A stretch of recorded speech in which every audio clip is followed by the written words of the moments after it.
that we were going to adopt a fund balance policy. Okay. And the selectmen want some explanation as to the different, the non-spending. Oh, yeah, the different If you could types. explain Sure. that to them so they could. Yeah, pros and cons, or Yeah. Okay. Okay, so this is our first official meeting with an auditing group to review our books and your report. So it's really, take us through it. What are we supposed to look at? All right. So basically, let me just get my glasses. My eyes aren't what they used to be. Mine either. every year, we'll go on. Yeah, give them time. All right. So the way this is laid out is the first couple pages are your opinion letter. This is what after looking at all your records, we're telling you how we feel your financials are. Are they fairly stated? Are they not fairly stated? So it's the opinion letter. Well, we're going to start with that, but I'm going to kind of give you what the body of the report is. Okay. Then the next section are your financial statements. Both government-wide financial statements, which are on Exhibit A and B, pages 3 and 4. Then we have the governmental fund financial statements, which is C1, C3. Exhibit C2 and C4 actually show us how we convert your governmental funds to government-wide financial statements. Now, I don't know what that means. Okay. I know those words, but I don't. So why don't you, when you get there, why don't you explain? So I will explain it. And then after that, we have the fiduciary funds, which are like your trust funds, any types of monies like the custodial funding. The custodial funds are any monies that you owe to other entities or individuals. And then the notes to the financial statements are in the next section, and that will basically further explain any of those material numbers in the financial statements. Then beyond that are what we call supplementary information.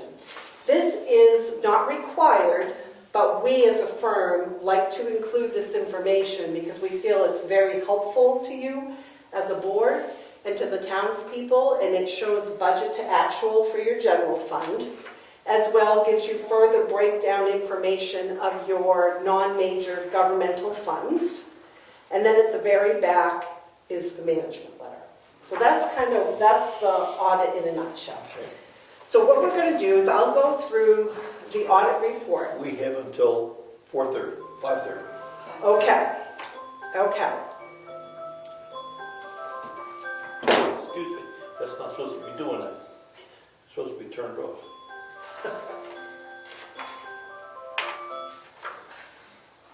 Mute that sucker. Okay, so the pages 1 and 2 of the audit report are basically our synopsis. After we've done all our testing, we look at the cash, we look at the tax collector's records, the town clerk, the bookkeeping records, the trust fund records. We audit them, we perform procedures on the cash balances, we test revenue, expenditures on all these different areas so that we can arrive at a financial statement that we feel is fairly stated in all material respects. And what we found, so this opinion letter is telling us what we found. And what we found was that your governmental activities, and that exhibit A and B, the governmental activities are receiving an adverse opinion. And that is because if you look down below on page 1, basis for adverse opinion, it's because the capital assets and the related accumulated depreciation and depreciation expense on those assets have not been determined. So the assets have been not recorded in your financial statements, so those government-wide statements are not fairly stated because we're missing a huge asset on the town's books. And that asset would be our buildings? Buildings, vehicles, land, Okay. land improvements, Okay. anything of that nature. That can be fixed. Oh, yeah. Go. So it's- This is, go ahead. So This is good. So this is good. It's just making sure you're in, so what we also do as part of the audit is we're making sure you're in compliance with the government Accounting Standard Board pronouncements. GASB 34 states, and that was implemented in 2001, states you have to have your capital assets recorded on those government-wide financial statements. So that's why So on financial statements, not, on the government-wide. Now, the government-wide, what that means, I know it's very confusing. What that means is that it's taking all of your funds in the town that are considered governmental funds, and we blend all of them together into one balance sheet and one what you would call income statement. So, and I'm going to show you how we get there okay. as we go through those. But it's saying that because you don't have those capital assets, the government-wide statements are not fairly stated because we're missing a large asset. But you're not alone. But it's not sufficient to have them recorded in our assessing database. Right, that's a start. So you do have them in your database, but we need to get them. GASB 34 requires your assets to be recorded at historical cost. So we would have, and there's ways to figure out how to do that. Okay. So for example, you could even take your insurance binder for like your buildings and your equipment, and you could use a CPI index to determine what the value, they're going to give you on the insurance rider what the replacement value is. We can use a CPI index that will get it back close to historical costs. There is a way to do that. So here's the $64,000 question for me. What if we don't do that? You would just receive this adverse opinion. Does it impact you right now? No. If it were to impact you because of a bond issue, you're trying to get a bond, if we knew that that was going to happen, we would say, okay, coming down the pike, we have heard that the bond bank will not accept adverse opinions because you're missing your capital assets. We would say, you need to do this. Seems like a lot of work to change adverse to whatever the next level. Unmodified. Unmodified, a lot of work to change the word when there's no risk to the town because Right. we didn't put the actual depreciated value on a piece of paper someplace. Right, and a lot of towns feel the same way you do. They say, we don't have the manpower to make that determination. And as long as they want to accept that opinion, that's fine. And Okay. a lot of small towns like you do receive this same exact opinion because of this issue. Okay. You're not alone. Okay. Because it takes a little bit of time to get that Right. information together, and you don't have the manpower to do it. Because we're not an asset-rich town. We have a couple buildings. We have almost zero equipment other than some computers and a kind of photocopier. Land is what it is, so we have basically, 4 or 5 large assets. And I think if we ever needed to get to unmodified, that could probably be done relatively quickly, especially with saying, use the RCB off a couple policies, Yeah. then just backdate it to, actual cash, and then we're there. Right, and then it would just be a matter of maintaining, like an Excel, you could do it on an Excel spreadsheet, a lot of Right. towns do. Okay. If you were ever looking at that option, Yeah. I'm sure Joanne made way back when, I don't know where you previously worked, maintained the assets on an Excel spreadsheet. We always got an adverse opinion. Okay. Until Yeah. the later years, then I think they had something for the Okay. asset. But yeah, so it's as simple if you chose to do Right, that. okay. And we could either Yeah. put you in contact with someone Yeah, that could school give you system. guidance, or even show you we would set you up with a blank template. Because I imagine some cities have, buses and Oh, trucks yeah. and Oh, yeah. equipment and That's right. computer Water lines. Oh, yeah, Oh, exactly. So that must be, that could be a full-time job, just keeping that. Yes, Yeah. yeah, because you'd want to maintain it, you'd have to come up with a capital asset policy, and so it would be a little involved. Okay, I see. Okay? Yep. All right. Then the other two opinions you did receive unmodified, and unmodified means clean. So your general fund, which is always considered a major fund, you received a clean opinion, and you also received a clean opinion on your aggregate remaining funds.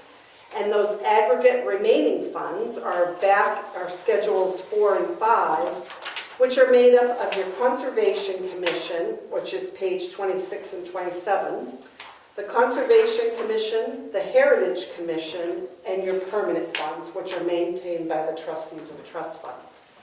Now you might say, well, where are our capital reserve funds? Where are the private purpose trust funds? And those, the private purpose trust funds, are maintained in a fiduciary fund, which is separate, and the capital reserve funds are maintained as part of the general fund. Under GASB 54, and just a little caveat, when I first started doing this, they were only at GASB 28. I think it was about GASB 25, 28, 31 years ago. They're already up over GASB 100. It's crazy. So you're trying to keep up with all these pronouncements. It just drives you bonkers sometimes. But GASB 54 stated that your fund balance policy had to reflect 5 new types of fund balance, which I will certainly go over those with you. And then also, if you have a fund that is substantially funded by another fund, such as the general fund appropriates money to the trust, like the capital reserve funds, and it's greater than 50%, you have to blend those funds together as one. So what we do is we do separate trial balances for the capital reserve funds, but then we do a blending trial balance to blend it with the general fund. And it's explained in the notes to the financial statements. So again, we're talking about why you received the adverse opinion and the unmodified, which is clean, which is the best opinion you can get.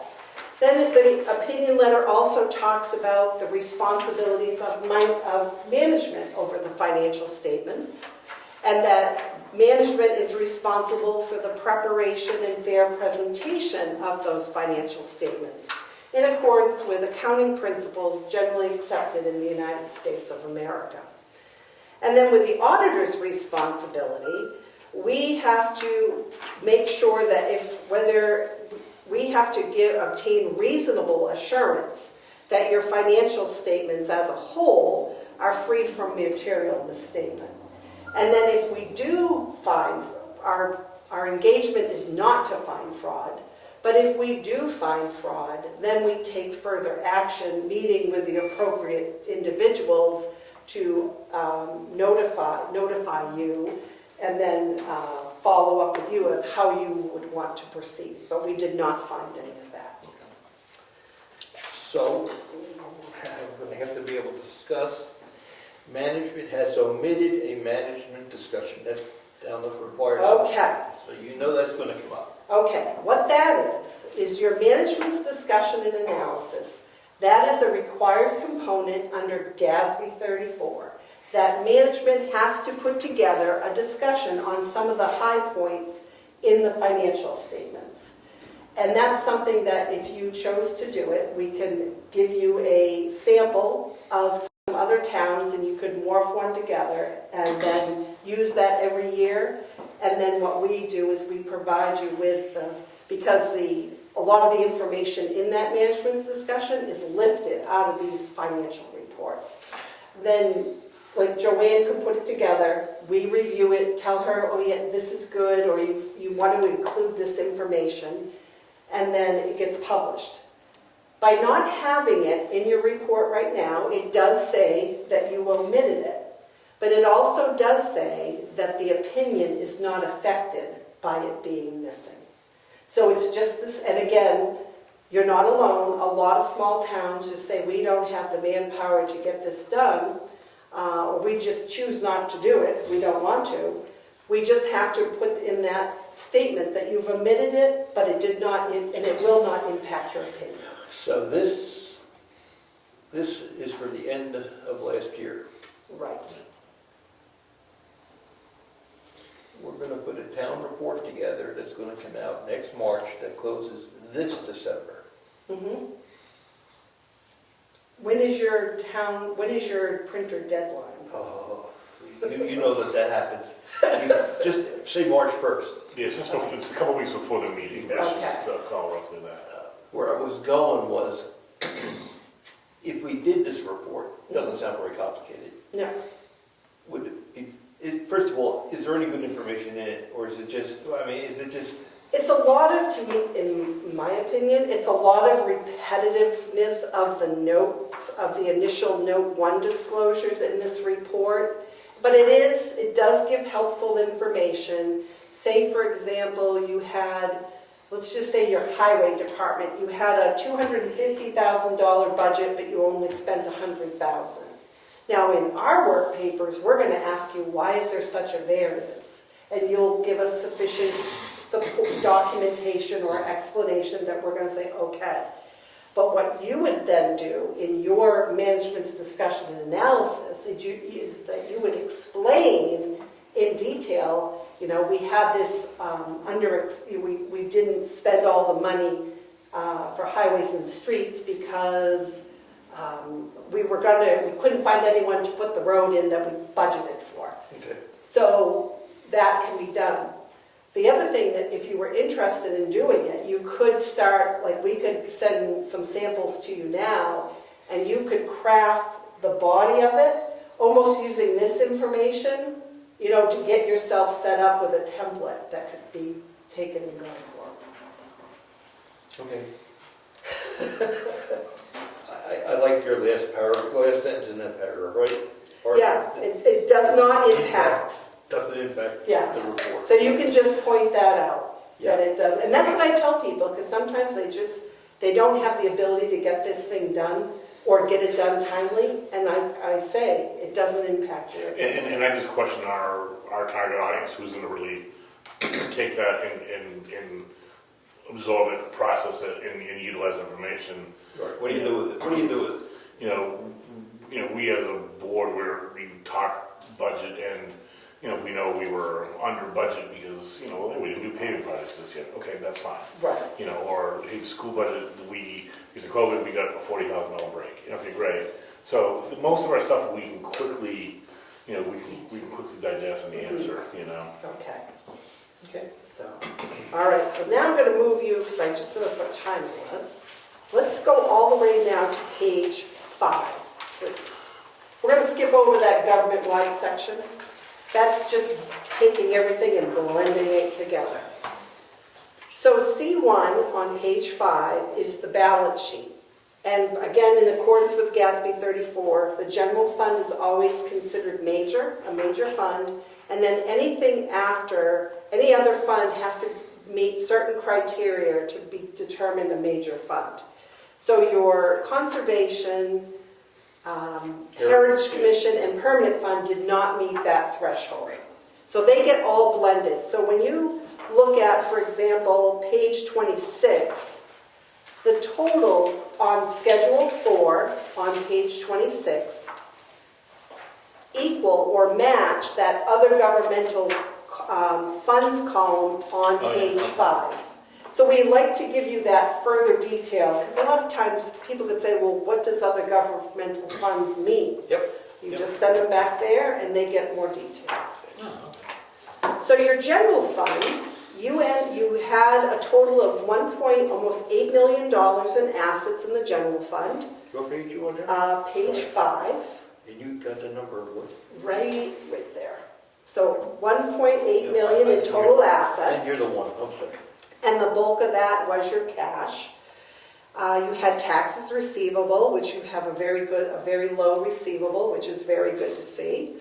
And then you had investments of about $348,000. Now again, the capital reserve funds are kind of blended in there, so that's why some of those numbers are so high. Yeah.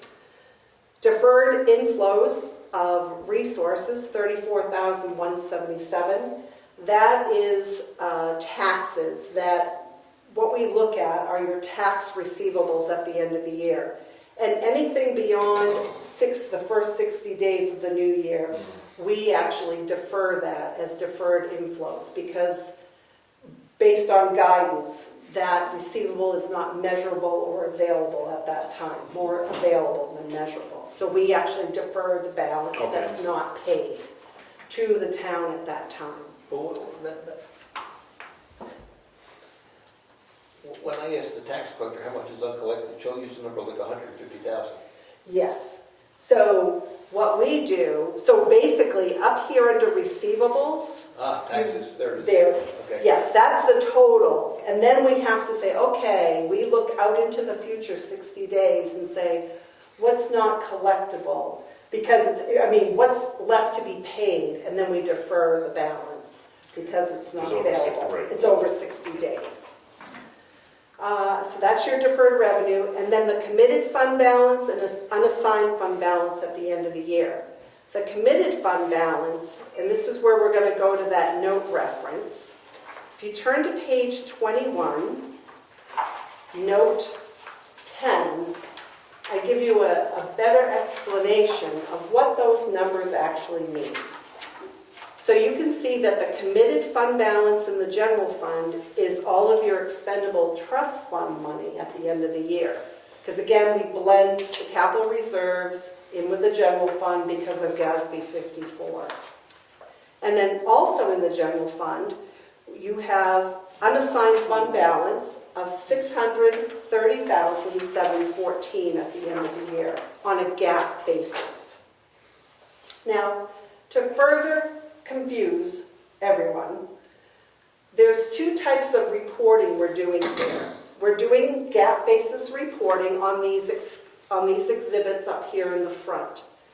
But when you turn back to schedules 1, 2, and 3, on pages 23, 24, and 25, what this is actually showing you is on a budgetary basis. This is kind of the information that is what you're interested in, is budget to actual. How did we do? Mm-hmm. And I always find that these three exhibits that I'm about to show you are very helpful to you.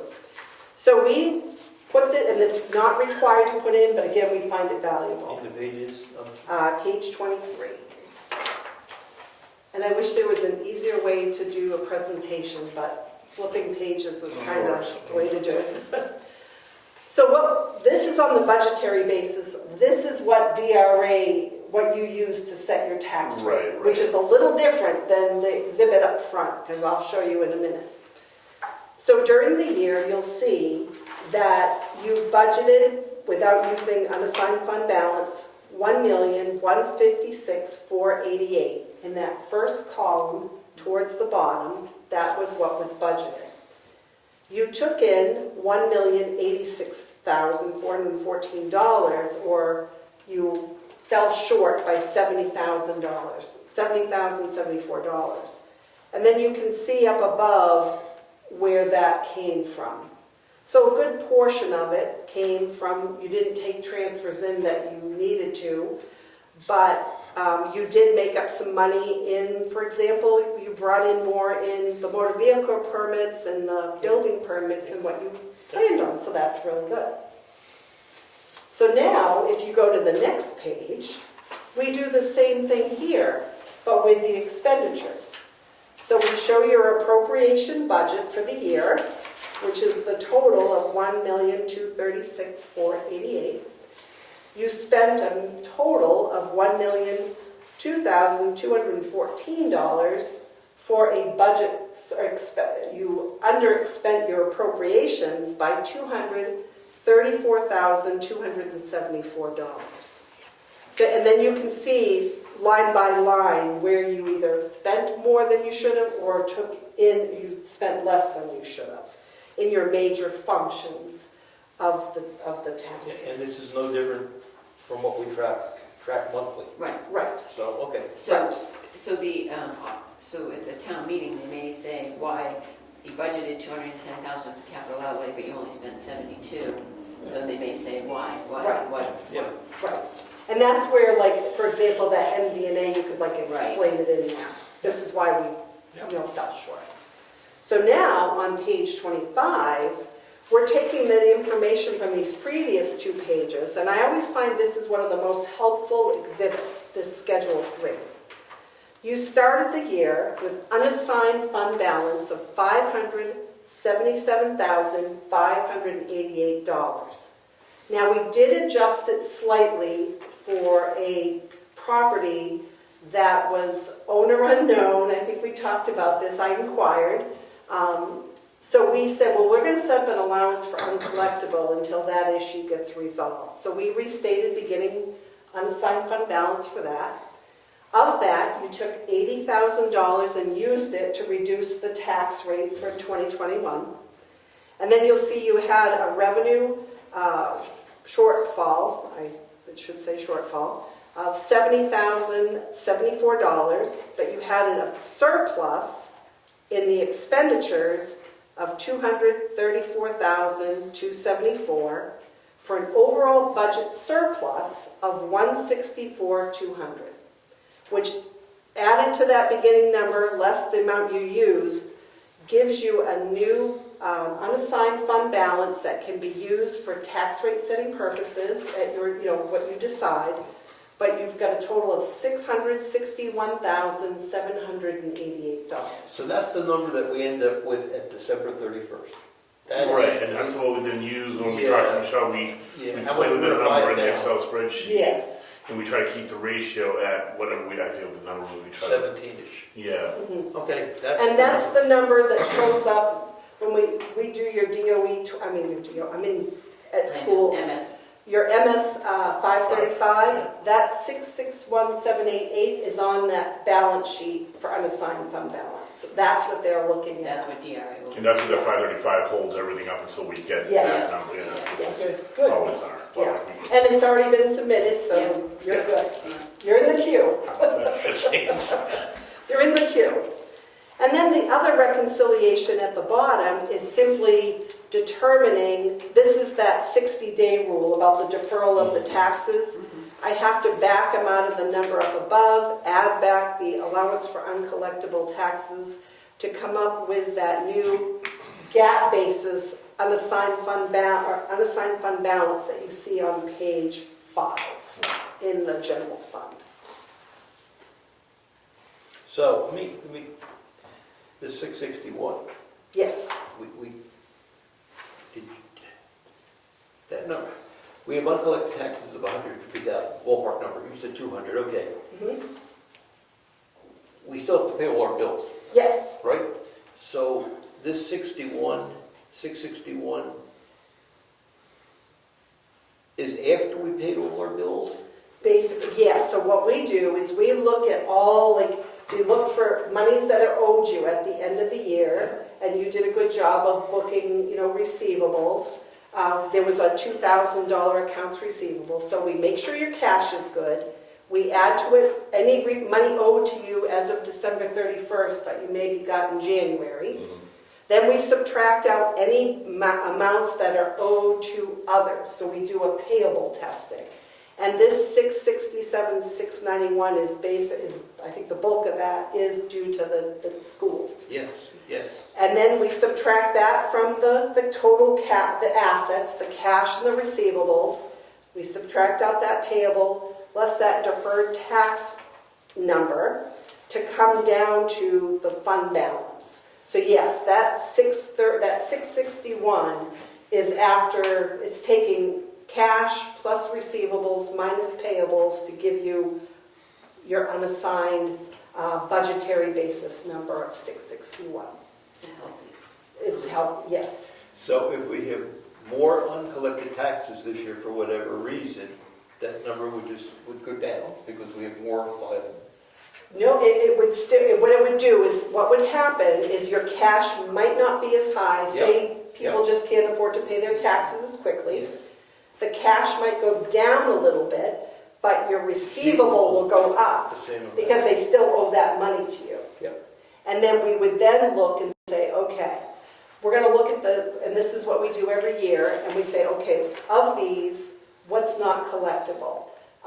Is it owner unknown? Is it people, there should have been a tax deed, but maybe there wasn't a tax deed, but there should have been, so we we determine, are there any bankruptcies? And then we will discuss with you, okay, we've got this issue, we think maybe you should consider setting up an allowance for larger than $1,800. Okay. When I started this job a few years ago, our treasurer couldn't pay the bills in October.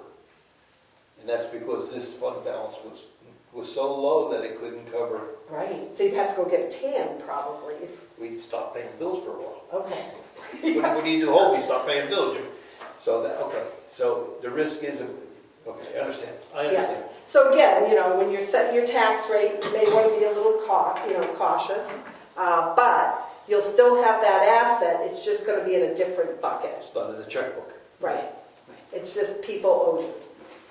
But it's thoroughly tracked by the tax collector. Right. Yep, okay. Okay?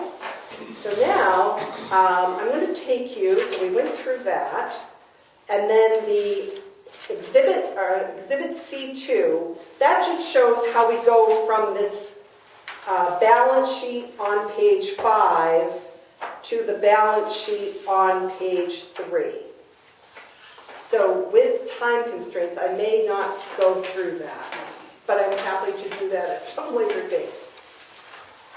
Then C3, page 7. This is just, again, a summary of the revenues and expenditures that you saw in the back of the report on schedules 1 and 2. And it also will factor in any activity on the expendable trust funds here. And then again, the detail for that other governmental funds column is found in the totals on Schedule 5. How do I know that? If you go, I'm looking at this page and I want to understand, it's like an Excel spreadsheet. yeah, And I want to find out the Where's source. that? How do I know from this page which page I want to go to see the details behind it? I know, it's tough. Yes. Yes, you need a roadmap. And one of these days I said, I should really have a roadmap to give people to know where to drive to. Where the source is, because I can't click on that box. Right. So So a lot of, I don't know, did I give you the blending trial balance that we do? I don't think so. Okay, I'll have to send over, so you can at least see the blending trial balance we do to get this number. But these numbers here, if you go to page 27, the totals on page 27 fill that column other governmental funds. That much I can show you quickly. Okay. Yeah, I understand. I see it. I Okay? understand. Then C4 is the reconciliation between C3 and Exhibit B.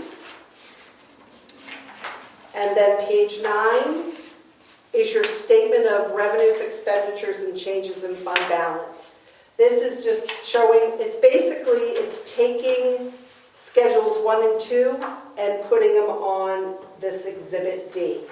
If you had any type of a modification to the budget column would be broken into 2, original budget, final budget, and it would be presented that way. If there was any type of an increase or a change between lines, that would be presented here.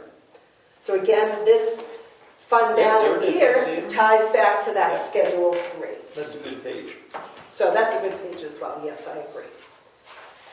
Then page 10 and 11, this shows your fiduciary funds, your private purpose trust funds held by the trustees of trust funds, and then the custodial funds.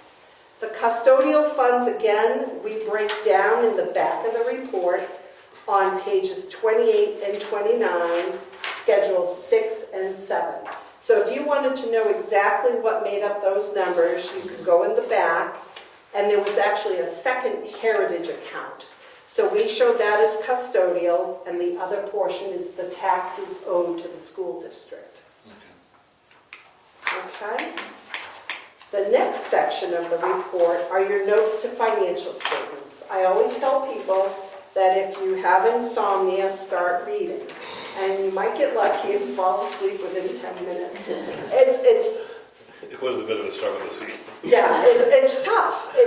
Especially if you don't work with it all the time. And but this is just basically explaining, like what your reporting entity is, what the town is. You're a municipal corporation governed by a 3-member board of selectmen. Then we talk about the basis and measurement focus of the financial statements. On page 14, you'll notice we talk about major funds or other funds that are reported in the report. And under the general fund, remember how I talked about GASB 54? We did blend the expendable trust funds in the general fund. So we mentioned that in the report. We also give a little definition on what the private purpose trust funds are and the custodial funds. And then we just start coming down the balance sheet. We will talk about cash, investments. Investments, we have a new accounting standard, GASB 72, that we have to explain everything on GASB 72 and GASB 79 because you use New Hampshire Public Deposit Investment Pool. We talk about receivables and what are interfund transfers. Page 16, we talk, about the property taxes. When were the warrants issued and when were the taxes to be collected? And then who are you collecting the taxes for? Mm-hmm. So that is all spelled out here, as well as what is the total assessed value of the properties in town, and then the tax rates on the different portions. We get into talking about deferred inflows of resources, and then everyone's fund topic, net position, and fund balances. So in the government-wide statements, we report restricted fund balance and unrestricted fund balance, or net position. But on page 17, this is where we talk about there's 4 classes of fund balance that you used. There is a 5th one called assigned fund balance. Well, what? Assigned, and that is what we all know as encumbrances. So if you had encumbrances, that would be classified as assigned. But the non-spendable is the strictest type of fund balance, and that's when we have to record non-spendable balance for tax-deeded property subject to resale, inventory if you had it, or prepaid items if you had it. You didn't have any of the, did we have any of those? Now we have trust funds that we can't spend in capital. Right, and that's another piece that if you... Is in there? That's non-spendable. Yes, very good.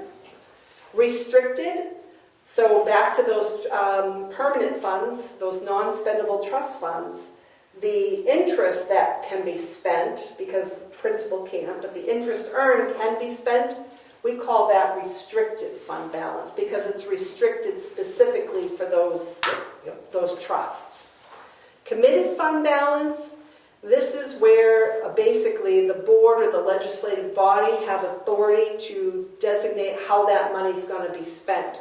So your expendable trust funds fall under the committed category because either at an annual meeting you vote to the legislative body votes to use that money. Right, or agents to, yeah. Or you're the agents to expend that money. So that always gets categorized as committed. Then the assigned is, again, as encumbrances. And then unassigned is amounts available for any other purpose. That's not been defined above. But you cannot have a negative unassigned fund balance in a special, or you can have in your special revenue funds, you can't have assigned or committed or restricted fund balance in the negative.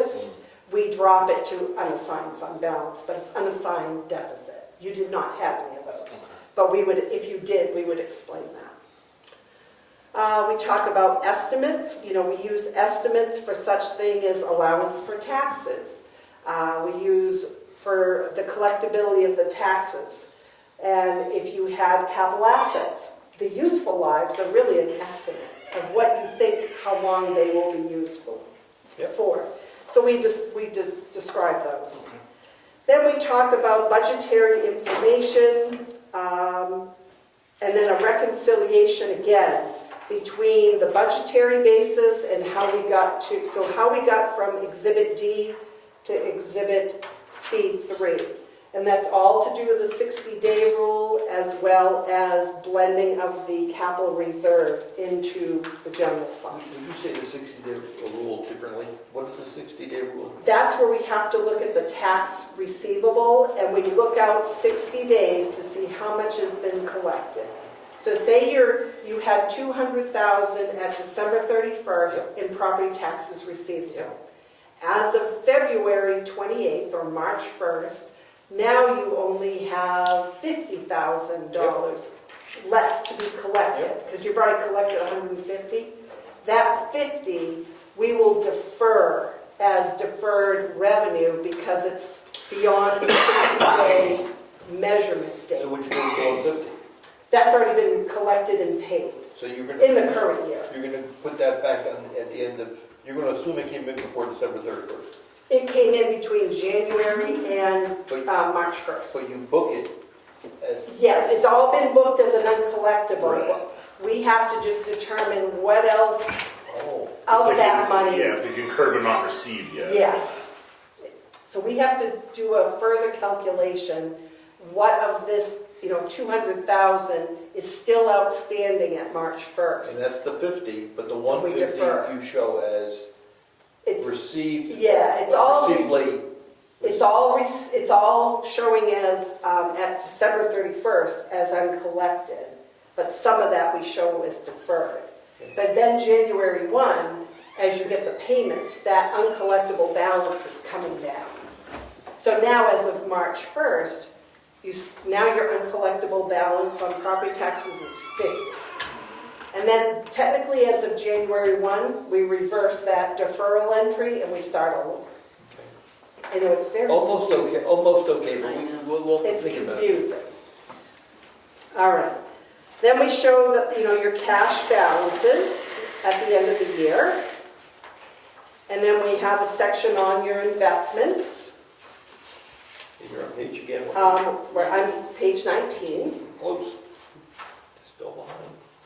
Also on page 19, you'll see the breakdown of your property taxes as well as your land use change tax that was owed and the allowance for uncollectible taxes at the end of the year. So when we true up the numbers, as we're going to true up the numbers later tonight, you use the trued up numbers? So basically, once we're done the audit, we gave Joanne the trial balances so that the audited numbers and your numbers as of January 1, 22 matched our numbers. Let me ask it differently. We tell DRA soon Oh, right. that we're not going to have as much receivables here, but we're going to have more receivables there. You use those modified numbers or the numbers that we started the year with? Yes. Well, yeah, we start where we take your numbers as of from January, all the activity from January 1 to December 31st. That's what we look at and then summarize here in the financials. What you need, what I think what you're doing is the 434? Yes. Okay. So what they're asking is for a projection. Yes. Yeah. So right now you know that the number, you've got a good number now through It's getting better. the end of September. It's getting better. But now you've got to come up with a guesstimate for the last 3 months. Yeah. So I don't look at those numbers Okay. because I'm going to look at what you finalize on that 434 because I use that to do that Schedule 1 and 2, the budget. So the 434 that we're going to okay tonight, that shows the revised revenues, you look at that? Or you Well, we will look at it when we come to do the audit for 2022. Oh, okay. Because we'll pull those final budgeted numbers and we put those into our worksheets and then do our analytical comparison budget to To see actual. how correct we were, see how Right. accurate we were. Right, because we may say, like, for example, on page 23, you budgeted, last year you projected $150,000 for motor vehicle permit fees, Yeah, like 180, it's a- but you took in 183. Yeah. So we'll say, okay, well, how come it was so much higher? And we'll look at, okay, how many permits did you issue compared to last year? Mhm. We'll pull and recalculate some permits, that type of thing. Okay. And sometimes people, they're not really sure, or which way could we get a lot more or not. So, We're generally conservative. We're trying to be conservative, we don't want to Yeah, that's- overshoot And it's the. better to be. that's better to be conservative. Yeah, Because I've seen people go high and then they didn't raise enough in taxation. that's right. And that 661 that we saw back there So draw becomes down on that. 231. Yeah. Or, Yep, so it is better to err on the side of caution, okay. especially nowadays, Yeah. in today's environment. So I'm one for always erring to the side of being cautious Yeah, and we're conservative. conservative. but- Yeah, because again, I've seen towns where they went high and that money didn't come in, and that fund balance that you might need for, God forbid, you had to replace the roof on this building and it would cost you $200,000. Well, you might not be able to do that now because you went high and the revenue didn't come in and it took it out of your fund balance, and now you don't have enough fund balance to cover that emergency. And the taxpayers would not be happy that you. Right, No, right. they're usually unhappy no matter what, but that scenario, they'll be very unhappy. Yeah, but I've seen it happen, so it's good to be, cautious that way. We're starting to run out of time, Okay. so we should look to that. So let me go to the management letter, Page 29. Yeah. page 29. Page No, 30. Page 30, close. Okay. Close. So this is the management letter, and what we do, we visit with everybody here, we talk to the tax collector, the town clerk, Mary Lou, Joanne, the trustees, we talked to everyone and went through the controls and the processes in town. And what we came up with are some findings that we wanted to share with you, material weakness and significant deficiencies. And the material weakness is just that you lack the capital assets. And again, I have other towns that get this finding too because they do not report the capital assets. So because it causes a material misstatement in your government-wide financial statements, I am obligated to just let you know you should consider it. Come up with a policy and then implement. But what you choose to do is what you choose to do. The next one was the segregation of duties. And when we were documenting the internal controls, we noted that the treasurer is responsible for the maintenance of the town's general ledger. Furthermore, the treasurer is responsible for the collection and deposit of the selectmen's deposits, custody of town deposits, authorization for disbursement of town funds, also being considered, she's also the signer on the bank account, and then the reconciliation of bank accounts and general ledger. So when we see that what you ideally want to have, and it's kind of hard because you are a small town, is that you ideally want to have more than one person involved in that mix. You don't want one person doing everything. Because when that happens, and I'm not saying it is happening, we did not see any evidence of this, but things could happen because one person has control of It's either everything. the level on the books or the only person leveling the Yeah. books. Right, right. So we have to bring that to your attention because that's what you paid us to do, is to let you know what we found. So what we recommend, we do understand that you do have some mitigating internal controls, which are good. And those are, you're taking steps like, for example, you review the manifest, you approve the manifest to make sure that the checks are being, everything is appropriate. So you do have some controls in place, but we're saying that you may want to consider taking further steps to mitigate that risk. And we are. The selectmen are now approving timesheets. Good. And they're reviewing they're going to start reviewing the The general journal ledger. Good. Any general journal entries. Good. So we are doing, and the invoices that are approved at the meeting, we're doing manifest. We weren't. Oh, that's right, they were Yeah. signing the check. Yeah. Yeah. So we're doing that. Bank reconciliations, we have 2 people doing it. So we So are- that's good. Yeah. So to me, those are good controls you've put in place. Mhm. You were able to circumvent having, because again, you're so small, to getting another person. Just putting those few controls in place are good, procedures to circumvent any potential issues Gotcha. to arise. Would that be sufficient to deal with this paragraph? Yes. Okay. So what we'll do when we come back to do the audit this year, we're going to say, okay, we issued the report in August, let's see what they did, because again, it's not fair to penalize you. We know that, you have this finding, but we let you know as of August 18th, let's see what you did, August 19th and beyond. And then we would come back and say it's been corrected, or maybe we might suggest one other thing. Yeah. But no, that's really good that you're doing that. And even having someone, maybe even the board, another good control, maybe have the board just even scan the bank statement for any unusual transactions. We Like, do anyway. Yeah, they do. Oh, They good. do, yeah. and maybe initial. We do. Yeah, So they we do. can see, that's a good control. Yeah, we review every check that the check's scanned, Okay, and then any transfers, I look for transfer in, don't transfer out, and super. as long as everything matches up, then typically, that's Go. the best I can So do. that's a good control. So that's great. Those are good mitigating controls, so bravo. All right, doing something right. So we'll be looking for that. Because we'll update the controls when we come back, say, okay, what has changed, and we'll go through them all. And then you'll let us know, and then we're gonna go test them to make sure they're being done. Okay. Okay, this is the manual tracking of the town clerk activity. And I think this has already been, or is being rectified. She's working on that, yeah. With the former town clerk, she was doing everything manually. And where you have the state map system, everything should be in that system. So we just, again, it was a risk that not everything was getting properly recorded.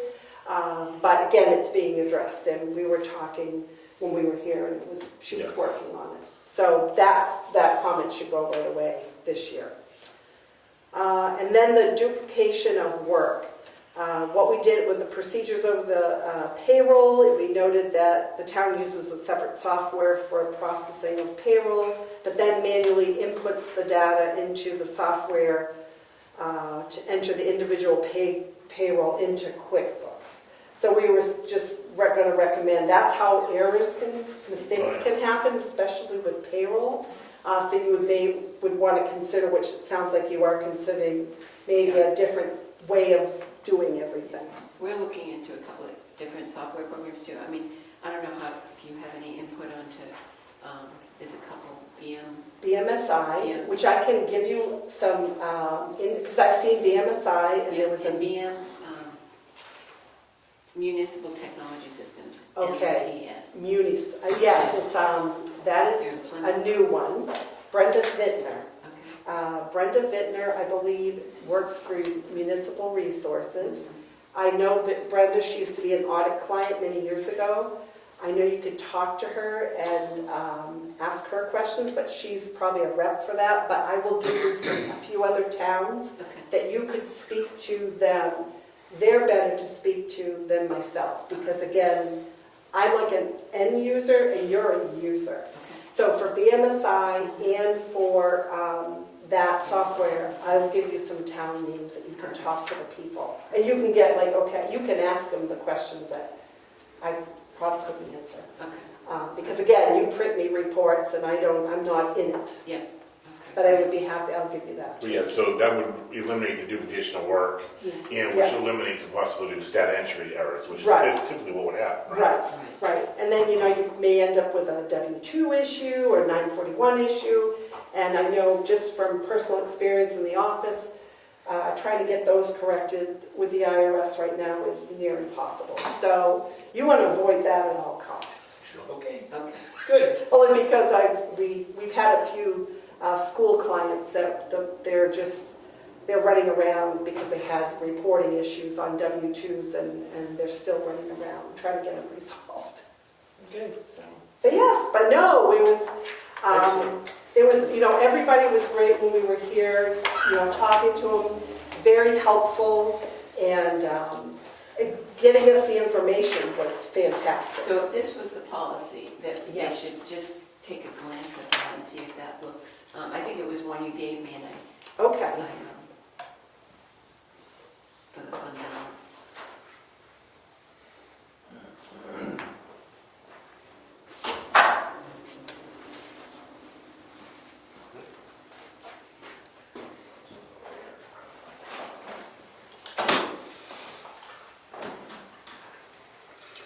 Okay, thank you.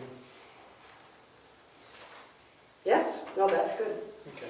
Yeah, especially that, because like next year, when you adopt this policy, we would include, like this paragraph would get included in the report to say what you want to retain.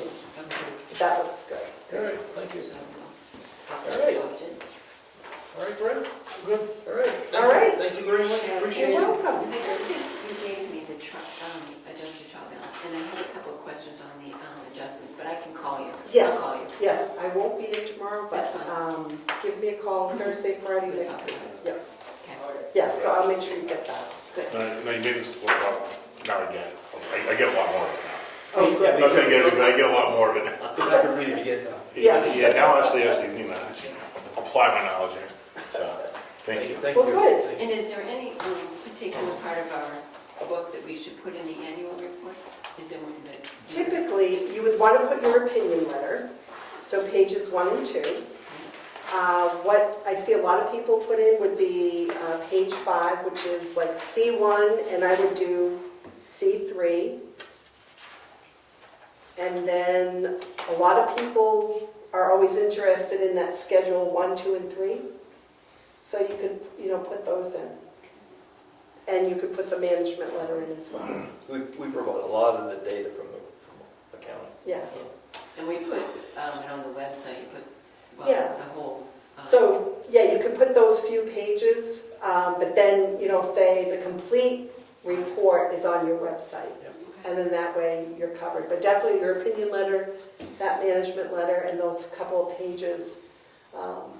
Beyond that, it would be like, what am I looking at? Yeah. But those are key pieces. Okay. It's easy enough. All Thank right? you. Yep, thank Good. you. Thank you. Well, thank you so for much. having me. Thanks so Coming much. all the way up. Yeah. Oh, you're welcome. So, well, it's going to be a nice ride. It's not pouring. That's true.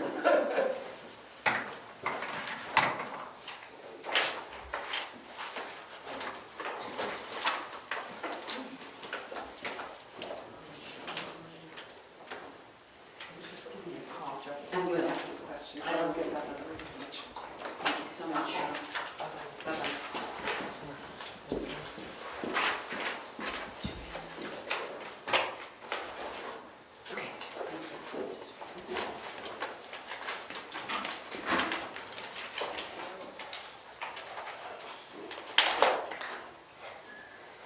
Okay.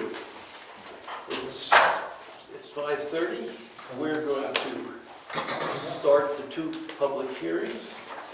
The first one is, I'll read the announcement. Pursuant to RSA 3195-B, a notice is hereby given of a public hearing to obtain input regarding the town's acceptance of unanticipated state highway block grant in the amount of $28,329. The Bridge Aid Funds in the amount of $15,199.00. This hearing is for the purpose of providing an opportunity for the public to offer comment on the acceptance of these funds. And the hearing is now open. Maybe we can start with Joanne. Do you want to read the letter we got from the state? Sure. Or part of it anyway, just the high points? We received a letter from the Department of Transportation.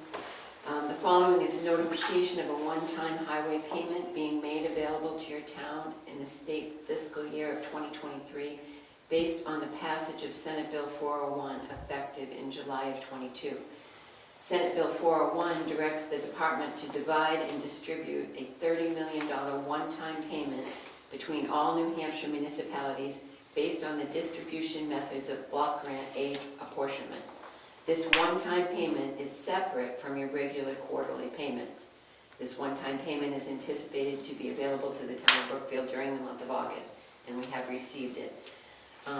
We have not received the $15,000, which we are due to receive sometime this month. So, any comments?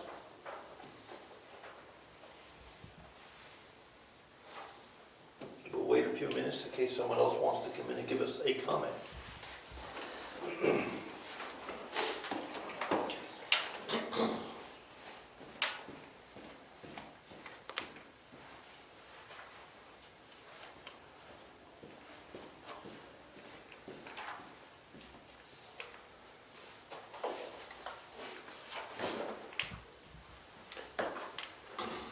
the two amounts, the 28,000 is not earmarked for anything, that can be used. Can be used for class 5 and 6, no, 4 and 5, I'm sorry, 4 and 5. That's what I'm saying. In the 15.2, It says bridges. Let's see.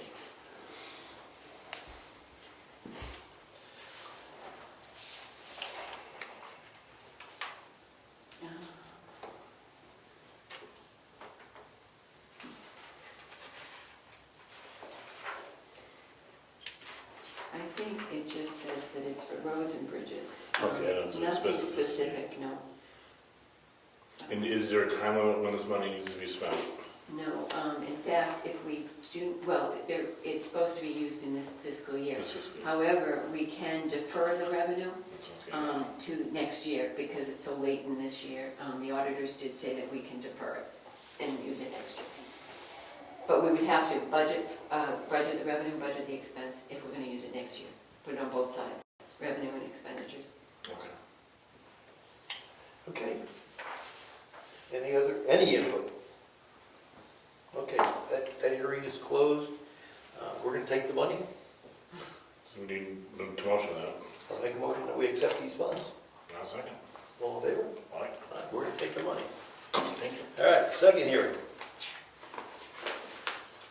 Pursuant to RSA 31:95 -B, a notice is hereby given of a second public hearing to obtain input regarding the acceptance of the town's proposed schedule fee change, which is attached. This hearing is for the purpose of providing an opportunity for the public to offer comment on the acceptance of the new fee schedule. Any comments? Oh,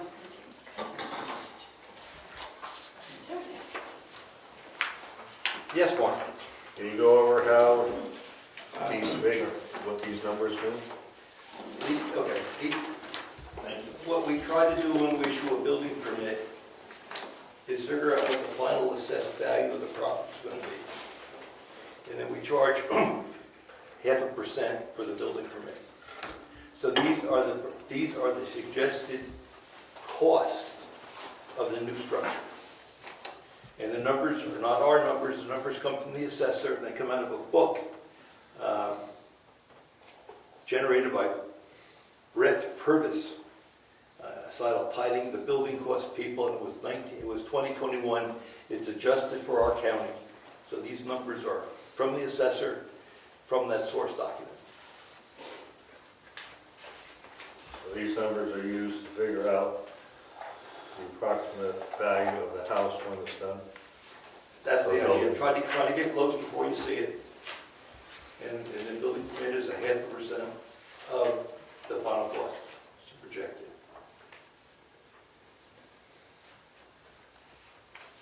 Go for that. Okay. You understand it? Yeah.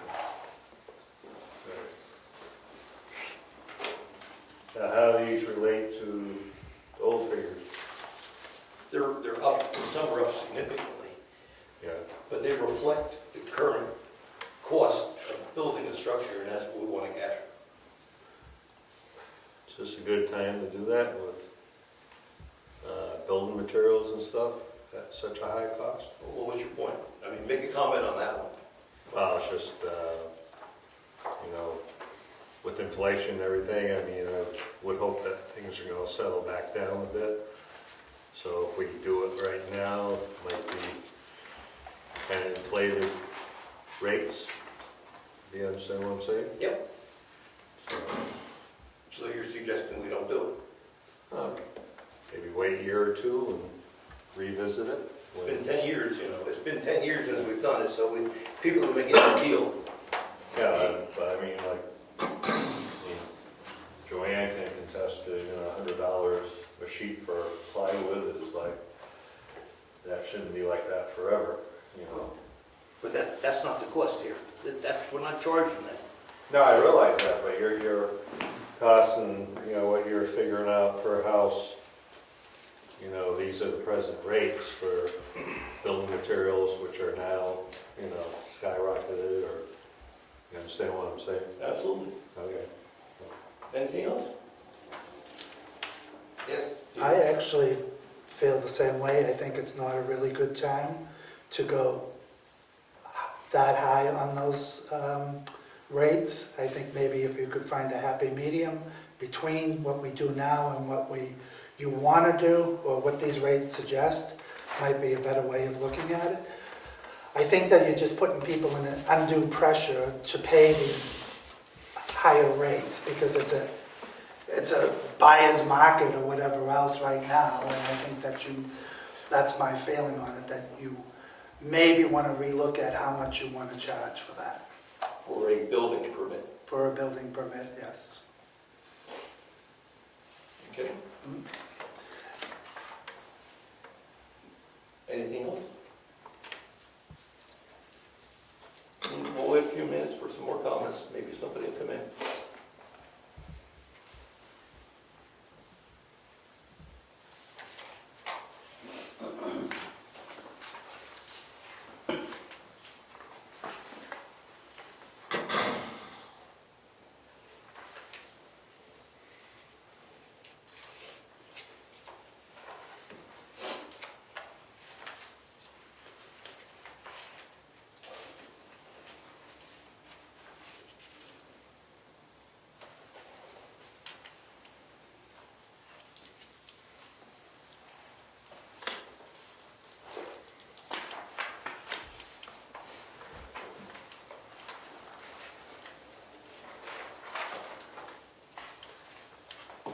Okay, if there's no other comments, we'll close the public input.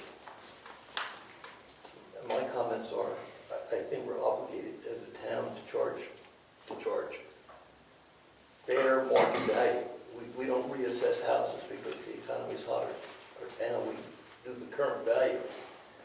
So I'd go with what's been proposed by the assessor. When we looked at this and when I discussed these higher rates, a lot of these rates are not predicated upon what the cost of lumber and materials is right now. And a lot of the rates were set prior to the real spike that we endured over the past year.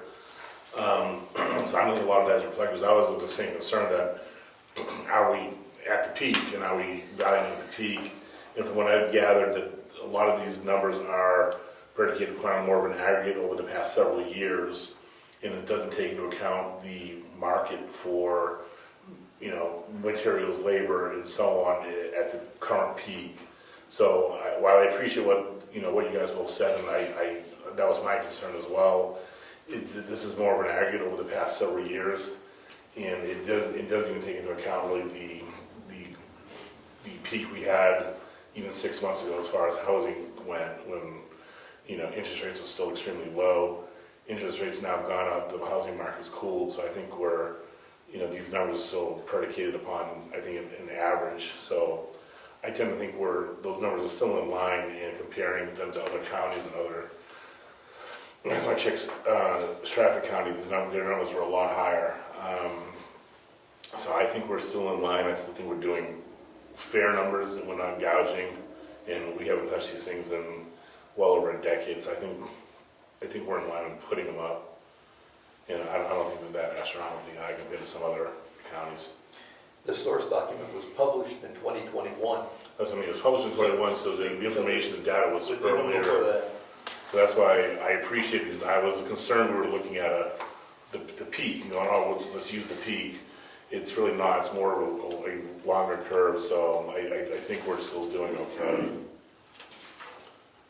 So I'll make a motion. I'll make a motion that we accept the proposed increase in fee schedule for building permits in the town of Brookfield as presented at the public hearing. I'll second. All in favor? Aye. Cassandra, would you put a date on this, and we have to post this on our website? Absolutely. Okay, so we're going to take a break until 6 o'clock. Did I hear both of you vote? I didn't know. Yes. We both said yes. Thank you. So we're taking a break to 6. 5:42.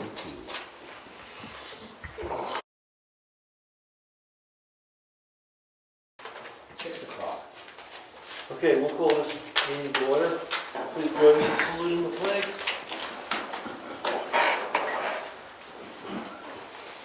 Pledge allegiance to the flag of the United States of America, and to the republic for which it stands, one nation, under God, indivisible, with liberty and justice for all.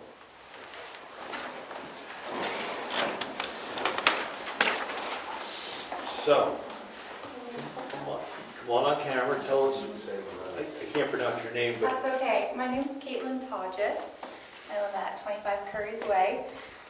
So our neighborhood would love to do a trick-or-treat event for Brookfield residents.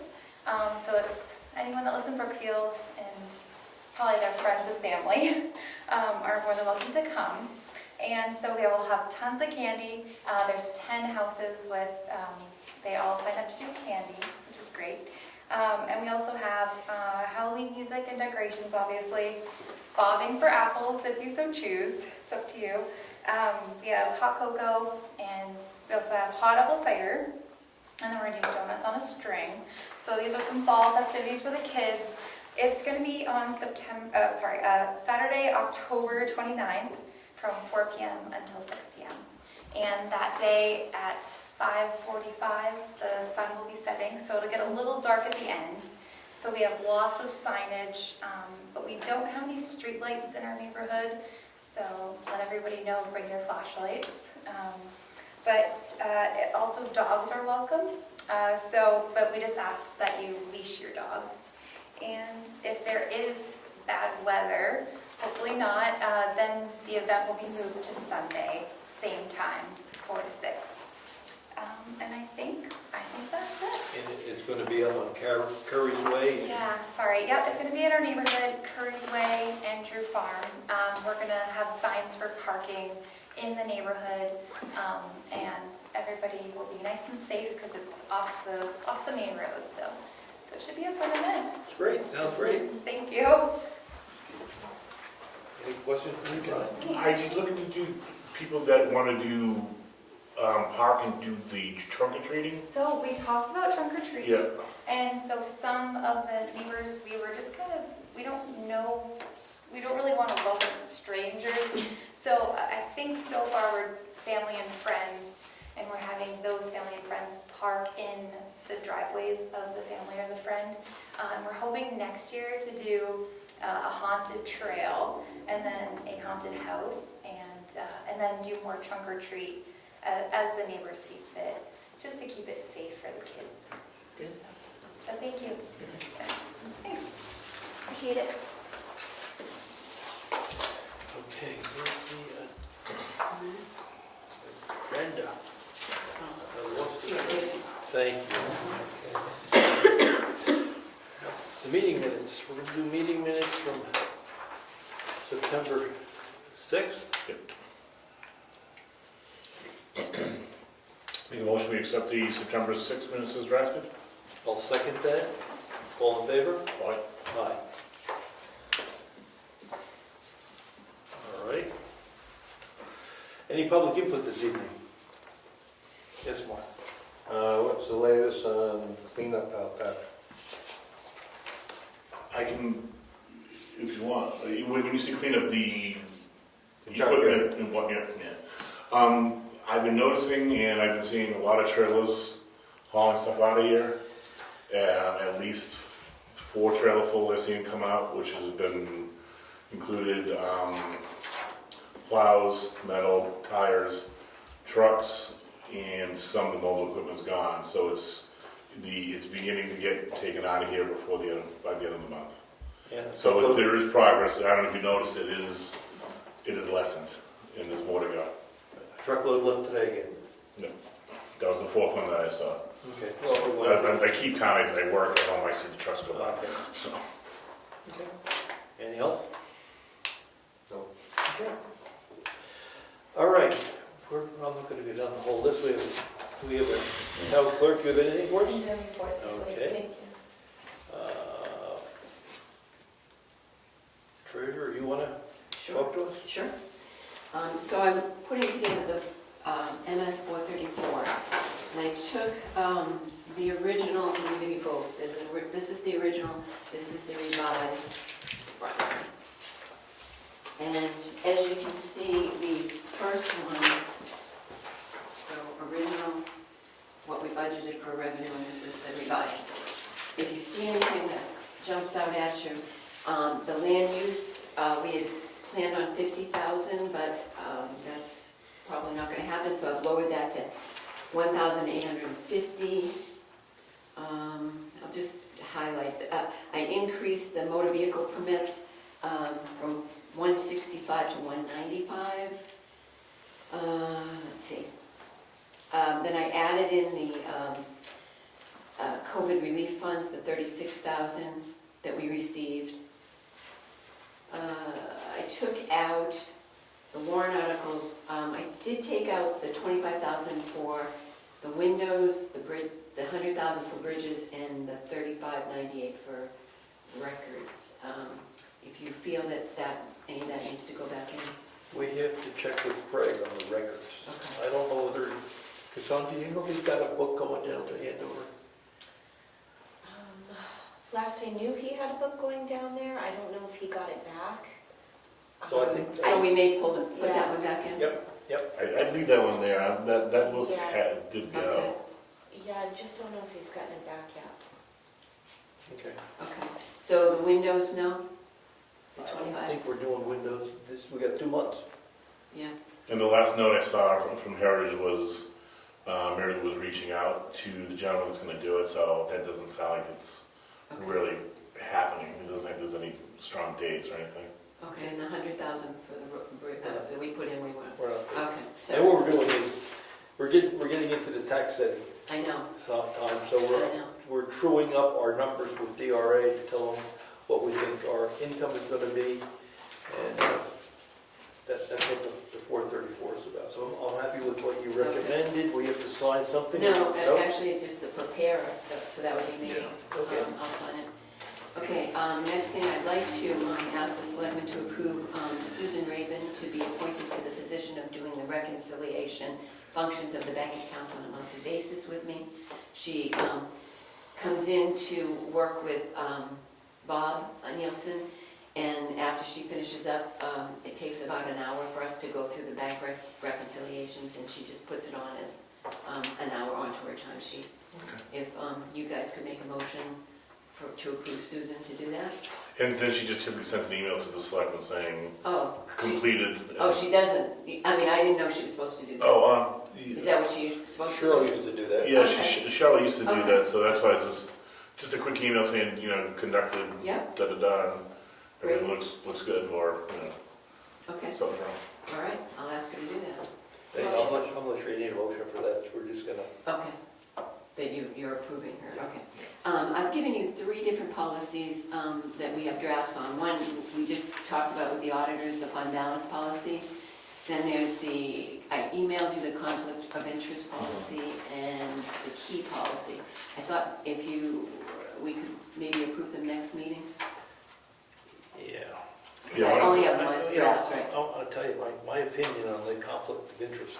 Okay, you don't, It's just like basic common sense.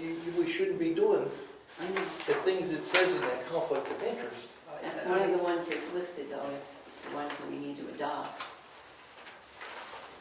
Or recommended that we adopt.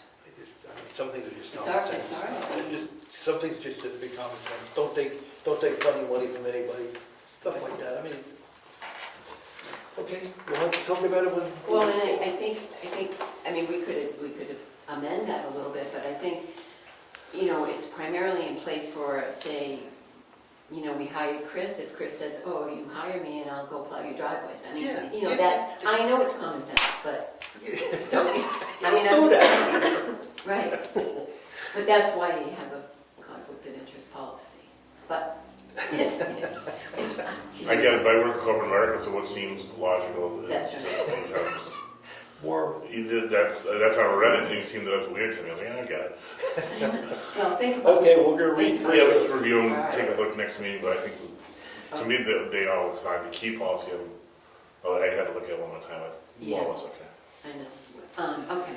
And then I'd like to start budgeting in October meeting. Please, Yeah. please, we should start doing that because we want to. Yeah, we should get the first one off the ground by So, probably the second meeting in October, I would say we should start. I would start, we should start earlier than that because I want to get done earlier this year. There's no reason to rush in a panic in December. I'm good with that. All right, so you're gonna lead that by bringing your little computer and their spreadsheet and then we'll I go might do through it a it. little differently, but yeah. And so we'll do it the latter half of the meeting. We'll Yep. conduct the meeting, Okay.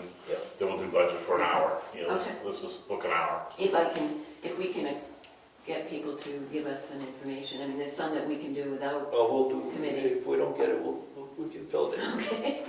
All right, that's all I have. Next bills, that's all I have. Okay. Excuse me, would you like me to send emails out asking people for information? To the committees. Yes, please Yeah, it do. doesn't hurt to start round cases because sometimes it takes many requests. Right. Or we just I- fill in the numbers. Just wanted to clarify. Yeah, go ahead. It doesn't hurt to ask.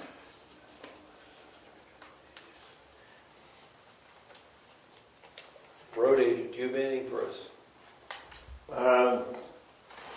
So that's the last meeting, ordered the signs we talked about, reestablished a couple thousand feet of ditch on Tibbetts Hill Road, fixed one of the washouts on Stoneham Road, but there's more to do, and put up a couple of signs that we had here already. So How bad was Tibbetts Hill? it's horrendous. One of the problems going forward here is both Lyford Road and Tibbetts Hill Road have zero gravel on them. There's no road base whatsoever. It's just rocks. It's not even in a position where it can be graded. So I think, I don't know if it'll get done before winter or not, but it really should have a significant amount of gravel added as a road base, which is gonna cost, but there's literally nothing there to work with. If you try and grade, you just bounce off the rocks. So, what I did on Tibbetts Hill Road was got the water completely off to the side, widened it out quite a bit, and so the road shouldn't wash out anymore. But as far as making it nice and smooth, it's not going to happen. So those 6-axle trucks I've been seeing coming, that's when stuff being hauled out? Yeah. That's ditch material being hauled? And actually most of it is still sitting up there on, I talked to Standard Burns about just piling it there, so I don't have to truck all day long, just pile it there while the work is being done, and on a rainy day, haul it out of there. Unless, of course, she wants it, which I can level off her little log landing there if she wants. I haven't talked to her about that, but yeah, so, and there's a culvert that needs to be replaced. It's completely filled with dirt and crushed, so that's one of the reasons why the road is washing out. The water is jumping over the culvert and going down the hill, so that's on the agenda too for the next couple of weeks. Cool. So my take is, I think we have the money. Is that the top priority? We gotta make it plowable and passable, Yeah, but are there any other more important issues in town? there's a lot of paving that needs to be done, but that's the next level budget. Obviously, this is sort of if you want to get rid of the potholes and smooth it out, we need to put some gravel down. On Tibbetts. Yeah, and also, I got ditches there, but if the road base was another 6 inches higher, then you could maybe put some erosion That's a material riprap. in the ditches. So, and like I said, you'd be able to maintain it in terms of grading it and compacting it so that it was smooth and there was a defined travel lane, which right now there really isn't. It's kind of ditch to ditch with a crown, and you got rocks and very, very, very minimal amount of gravel there. Like less than an inch in places and 0 in other places. So what's going through my head is when you say it's going to be expensive, and that was my word, expensive, I have no idea what that means. Yeah, I'd have to work up some numbers, but probably like $20,000 to $30,000, something like that, to gravel from the pavement up to the top of the hill. The rest of it is decent. The rest of it is nice and smooth. It doesn't get a lot of traffic, but the hill obviously gets chewed up from people driving up it. It's a steep hill. So it really could use a significant upgrade.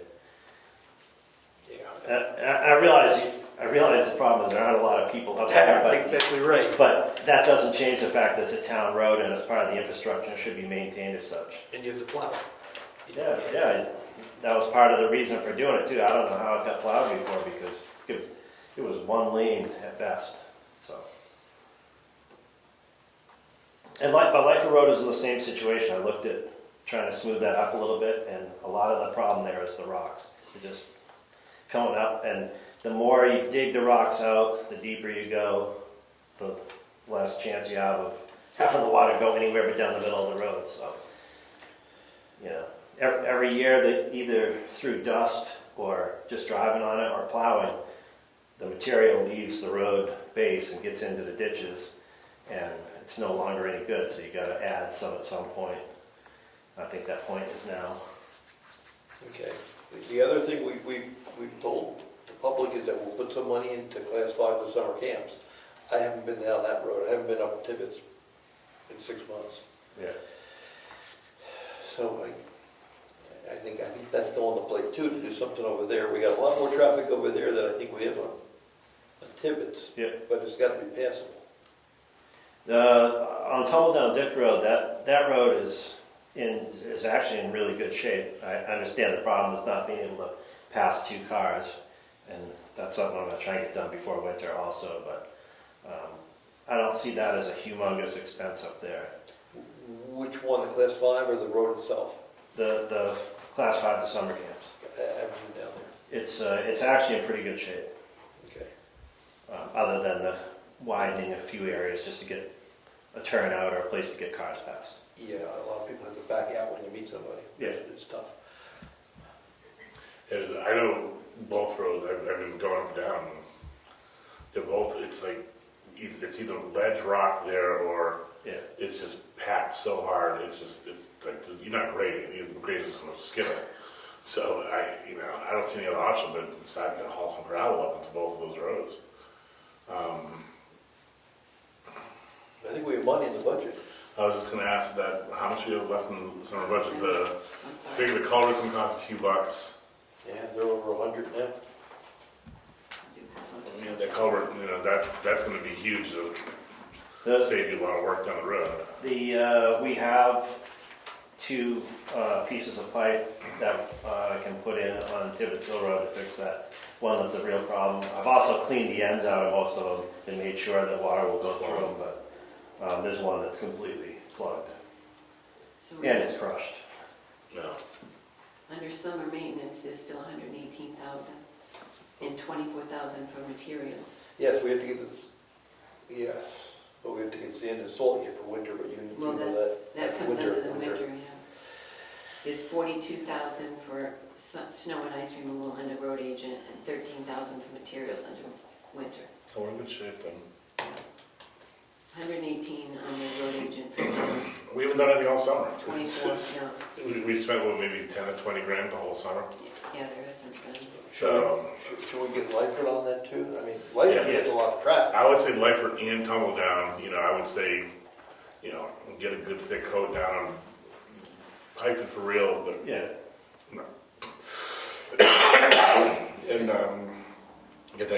and get the culvert done. But yes, I start to order the gravel, and it's gonna be, like you said, probably at least 20 grand with the gravel, I think, do both roads, but Yeah. maybe even more than that, probably 30 grand, but you have plenty of money there, and we'll spread it, and it's done. It's really a necessity because what's there for, what's there to work with is, It's like you said, it all gets plowed off and just driven off and eroded away, but I don't know the last time any was added to the situation, but it was in piecemeal, probably not much, so. Yeah, I'd say you start ordering it and start having it trucked up there and spreading it. So we're saying, okay. I'd say Lyford and Tibbetts doing both and get that culvert done, and yeah. that would be good. Then the Class 5 this summer, we can just do what you can just to touch it up, and Yeah. I'll take care of that. Been fielding a few calls, concerns, one of them being the stone bridge there on Janus Road. There's a hole in it, so the bridge itself is fine, but the dirt just fell through the rocks. It's a stone bridge, there's stone slabs that span. We have to be, we have to be careful there. Yeah, That's a class 6 road. Once we maintain it, yeah. Well, You can do emergency repairs, so that's. yeah, so that's- and, that's, I was a Wolfport resident that called me, and yep. so that may be something that needs to be done. It's kind of in the middle of the road, the material went right down through between the stones. It's not an expensive fix, a couple hours and some gravel and a piece of fabric, and can fix it up, but. Okay, we're very careful on that one, because once we start, we're obligated to continue unless we're doing it for emergency. I think that's emergency, a hole in a bridge, that's, they make it, That's all it would be just a minor repair to the bridge surface, just for emergency vehicles. yeah, I think that's fine. Good. Minimal on that one. Mm-hmm. Okay, anything else? Good. Right? I have a question. Yes, Can ma'am. I? Why not? For Chris, actually. Over on Lyford Road, I don't know when the culverts got assessed last.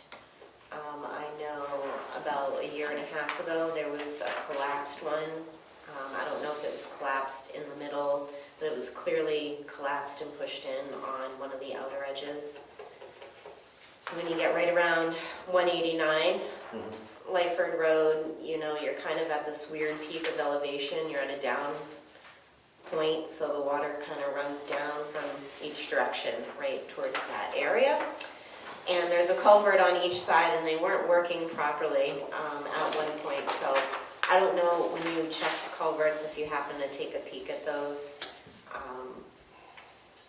I Yeah. would think that they should be Yeah. probably looked at, just checked on. It needs some repair, to say the least. I wasn't sure if you recently looked at Yeah, it. I haven't spent enough time there, but just driving over it and looking at what I can do, before winter. There's definitely some stuff that needs to be done there. Okay, anything else? You had joint West Management meeting? Yes, we did. We met last Wednesday, and we put together a recommended list of people who should possibly get keys, and we haven't put the notes together yet because the week's kind of gone by too quick, so probably next meeting we'll have a list for you guys to review. Once you guys approve it, add to it, and then approve it, we'll go ahead and schedule the locksmith. Okay. It's just important that we get really close to an accurate key count. And as we went through and we started to think really who needed keys for just the front door, we were starting to run into, 26? Oh, sure. Just We were. at that, and not sure who else is going to be coming aboard and who you guys would like to add to it. So it just requires extra eyes. Actually, Rick Surratt thought of maybe a keypad too, and I don't know if you'd even consider that, but he thought maybe that's even everybody would have a different code, I guess. Or would it? It would be like this Same.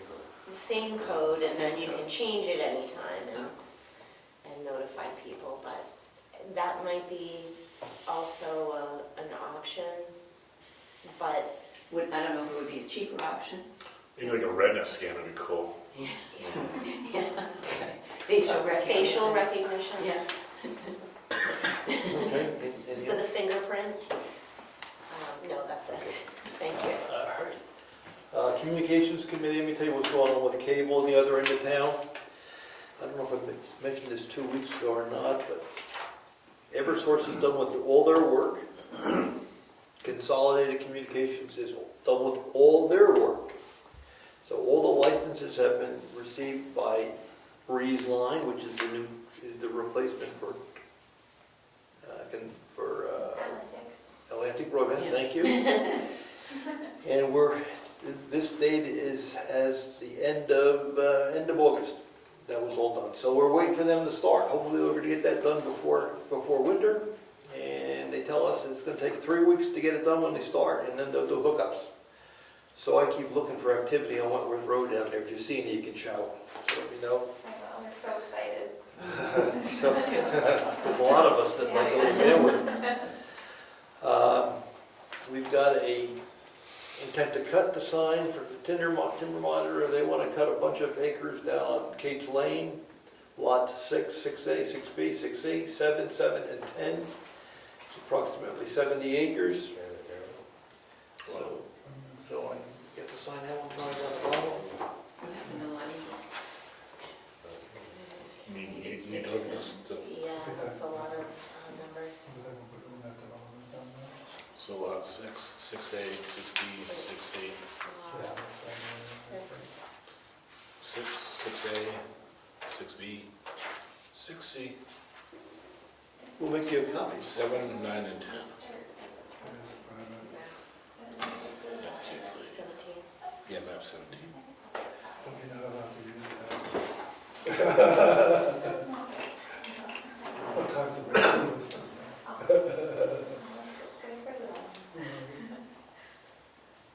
Kate used to put it in there, remember? Years ago, but it's when we were down there by Motion? Motion? No, we don't need a motion to sign Intent that. to cut, no, That's just an intent to go, that's not a tax deed. It's when they get the tax deeds, we need those, but Okay. we do note it in the minutes that we did sign the. Good. Did we do the conservation? Did we? We skipped it, but go ahead. I was going to get to it and get a letter go. Okay. The conservation didn't meet this past month. We're looking to meet probably this month. But at the last meeting, a new member was looking to be appointed to the Conservation Commission. That is Faith Buell, B-U-E-L-L. She's a new resident to Lyford Road. She comes from Massachusetts, where she also served in the Conservation Commission down there. Frank Frazier and the board thought it would be a good add to the board. So it's to us if we want to add Faith as a new member to the Conservation Commission. I'll make a motion that we accept the recommendation. A second. All in favor? Fine. Okay. We have the MS1 that we have to sign. This is, we take this down to the state. It reflects the current total valuation of all the property in the town as of April 1st. And the number is $130,000. 130, I better check the zeros. 130 million? Yeah, 130 million.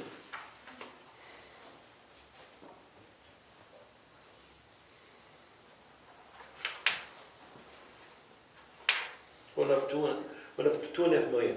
So it's $130 million, up $2.5 million this past year. So Brian, if you would sign that one, we'll get that down to the state.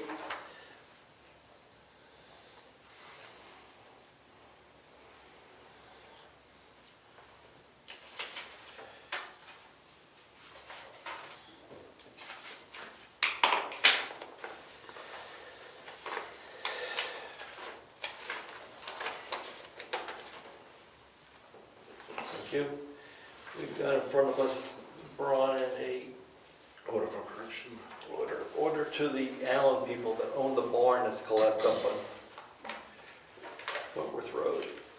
And it says effectively, you have until December 1st of this year, or we're going to start legal action to have it removed and bill you. Because we had a previous letter that was sent to them, certified December 30th, 2020, bringing the structure down, but I do need to do the order. They pulled a demolition permit, Yeah. and it's been a year for that, so now they haven't taken any action. So if you sign that one, I'll sign that one, we'll start that process. The other point was the trailer that was abandoned up on Cottle Hill is gone. Good.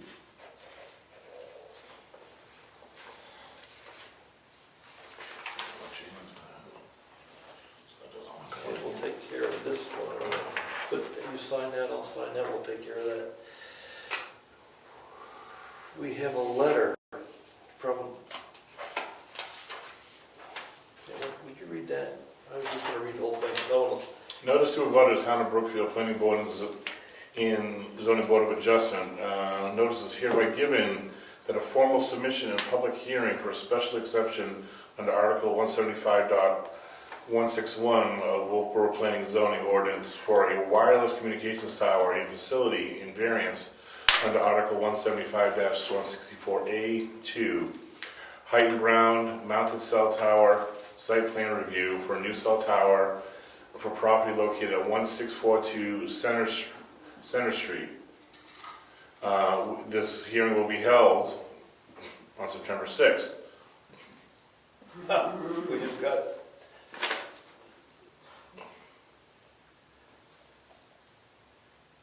Yeah, we just got, so, it was probably a pretty interesting meeting, so, so I think that's weird, they sent it certified, but, Certified too, right? yeah, but it was late, okay. Junk. I was just throwing stuff away. We've got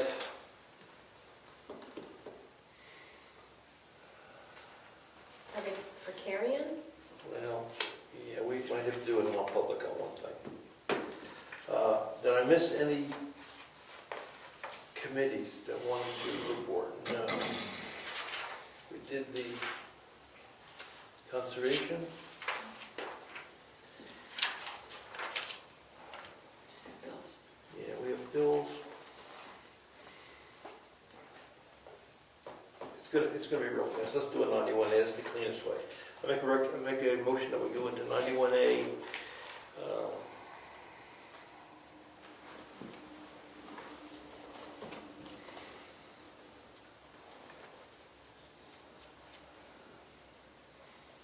91A3, 2C, matters of which, if discussed in public, would likely affect the adversely the reputation of any person. All right, Second? second, Zachary says yes. oh, which one, yes? We'll be right back. 6:32. I think that'll make a big difference. All right, make a motion, come out of non-public. I'll second it. Make the motion to seal the minutes indefinitely. A second one, seal the motion, the minutes indefinitely. And the motion coming out, Zachary says yes. Brian says yes. Yes. Meeting minutes are going to be signed indefinitely. Sealed indefinitely. All right, what is this? It's the oath of office. 6:37. You would sign it and show Karen, for Karen. The oath of Yeah, I office. did. Has she done it? The Roche has it, yes. No, you sign it first because you appointed her. Oh, You just, you got to do town clerk, that's all. Do things differently. Fine, thank you. Anything else? Did we miss anything else? Bills, we have bills. We having a coffee Saturday? That's on the calendar. We don't need to if you don't want Yeah. to. We don't need to if you don't want to, but it's on the calendar. All right, we'll do it again. If we don't get a good turnout, I suggest we move back off the frequency. All right, let me see what else I got. I think that's coffee Saturday. Budget process, zone violation. All right, let's do the bills. Okay. Can I ask a question? Sure. How many people are allowed on the Conservation Committee? I don't 5. know. 5? How many you have? 2, 4. We can do 4 right now. 4. 4. So if you're interested, come to the next meeting. It's usually the first, I think, Wednesday of the month. And the board there, they can take you on and they can make the recommendation on it. Well, in the past, as far as I know, they were full.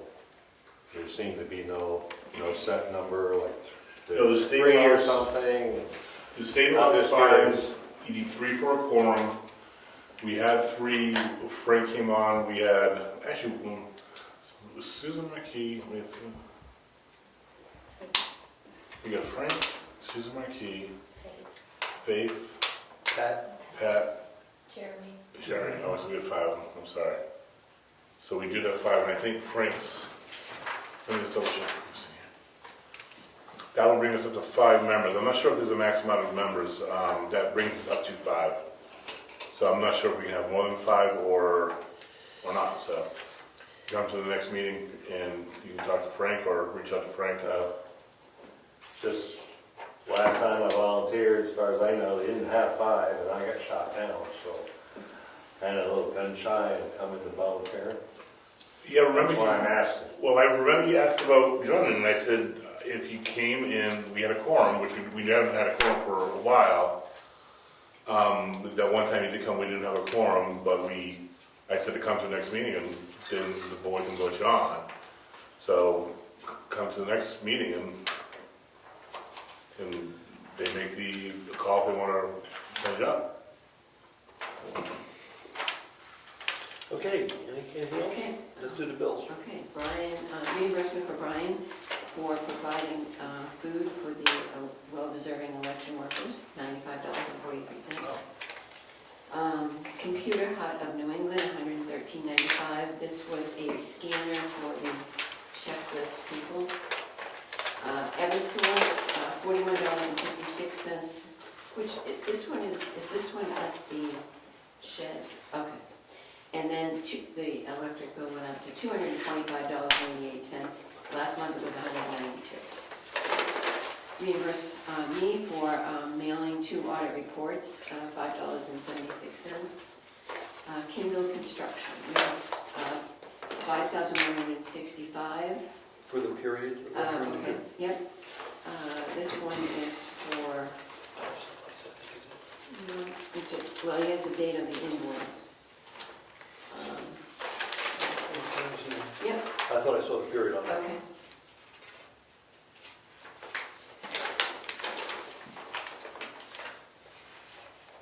Chris is providing me with an invoice every week, so, Yeah, why don't we get it okay, organized? I'll put them in order. Okay. All right. So 4, 3, 2, okay. So this one is dated September 6th for $1,557.55. You want more detail or? This one is dated 9/12 for $4,136.50. And this one 9/18 for $5,165. Mitchell Municipal Group for $67.50. Karen needs to attend the Town Clerks Association Conference on October 12th to 14th. That is $125. Rich Zacher, reimbursement for $11.98 to hang the flag at the townhouse. No, that was Sorry. the lights. Oh, light burned out. bulbs, I'm sorry, light bulbs. Spectrum, $84.98. That's all I have. I'll make a motion, we pay the bills as read. Second. All in favor? Aye. Aye. Hey, you have more? No? I got a question for you. Yeah. I was looking, you sent me an email answer to this. Yeah. We paid Eddie a check for $900 for cell phone reimbursement. What account did that go to? I took it out of the summer maintenance, road agent charges.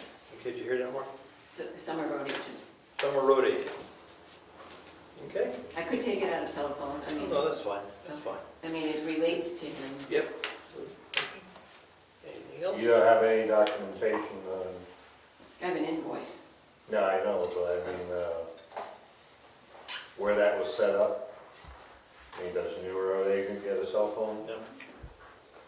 And you told me there was no documentation on where that came from? The history is about 10 years ago, the town provided the road agent with a cell phone at a cost of about $100, $110 a month. We thought that was excessive. So about 6 years ago, we said, hey, we're going to stop doing that. You get your own cell phone, and we'll give you $50 a month against the bill. And that's where that came from. But there's nothing in writing? We get an invoice once a year. That's the way we do it. That's the way we did it. We're not doing that in the future. Yeah, I'm just saying that. It might be in meeting minutes, but we'd have to go back and search meeting minutes to find it. I do remember it happened, so I was on the board, so it couldn't have been much, it wasn't more than 10 years ago. But it was done in a meeting that we often change it that way. That's the best I can say. You know, it's not like written in the contract, it wasn't like written out or anything like that, it was just done in the meeting. I'm not even sure if there's a motion or not, I think it was just agreed that we would handle it that way. Well, I do feel it should have been part of the contract or In hindsight, written down yeah, somewhere, and in the future, something like that comes up.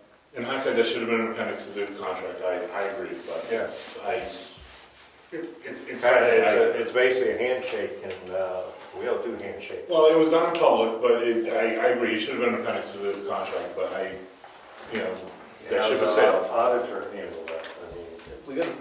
Well, we can show where the money came and went, it's not like it was done on the slide, but I agree, it should have been in the contract, so it spelled out what we were doing a lot, but it was spelled out at a meeting, and it was always accounted for with money in and out. Yeah, I just want to make that point. And I take your point, and I agree with you. Thank you. Okay. Anything else? All right. Meeting's closed, thank you.